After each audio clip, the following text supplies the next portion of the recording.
Hey guys, it's Scott here from AnimeBlurayUK, and today I'll be doing a quick unboxing of the new Nintendo Switch OLED Pokémon Scarlet and Violet console. So this actual console does not include a copy of the game, unlike the previous Pokémon branded console for Let's Go Pikachu and Let's Go Eevee, which included a download copy. And this console actually came out a couple of weeks before the main game itself. So if you're hoping to pick this console up and getting a copy of the game, unfortunately you won't get that copy of the game. You'll have to buy that separately.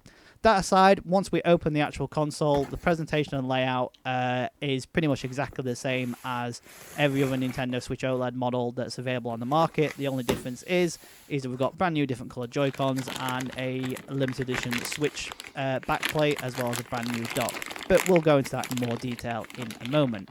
The outer box, as you can probably imagine, has artwork for all the different Pokemon starters, as well as the two new legendary types, but the main draw is the actual back of the Switch OLED console itself and the Joy-Cons, as you just saw there.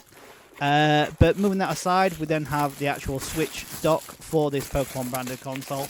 Now, unlike the original OLED Switch console, this actually has the stenciled in artwork, so to speak, for the two new legendary types. Well, I class it as legendary types at least, which are Miraidon and Cordon, and as well as a bit of sort of emblem design behind them. Now, the major difference between this and the original OLED dock is that the front of the dock is actually more of a gloss finish rather than a matte finish. And then on the back, we've got sort of a Pokeball design where the cables will fit into. Now, the difference between the Switch OLED dock and the original dock is that it clips into place rather than just a flap that folds down. Not sure if that's better or not, but it does feel a bit more secure and rugged, so when you're moving it, it's not going to fall out of place.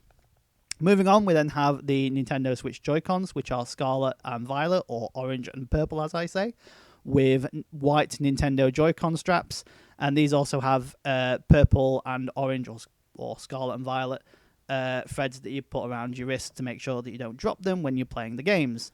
Now, on the back of the actual coloured Joy-Cons, there is actually these sort of stenciled in artwork again, more reminiscence of stickers that you'd put on school books when you're at college and things like that, that represent the new starter Pokemon. At first, I was a bit, thinking, does this look great? But after a while, it does actually, you get used to it, and I think it stands out quite well, especially when you put the Joy-Cons into the actual console, and it all matches up really nicely. To be fair, you're not really going to see the back of the console very much, because it's either going to be docked in your Switch dock or you're going to have it in your hands. But for any onlookers, they'll be like, that looks pretty interesting. And here's a close-up of the actual Switch dock, which as I think is probably one of my favourite Switch dock designs. I really did like the Pokemon Let's Go Pikachu and Let's Go Eevee design, but this one probably is now my favourite. And so what does it look like altogether? Well, here it is. So yeah, that's pretty much what you can expect from the new Pokemon Switch OLED console, which is now available worldwide.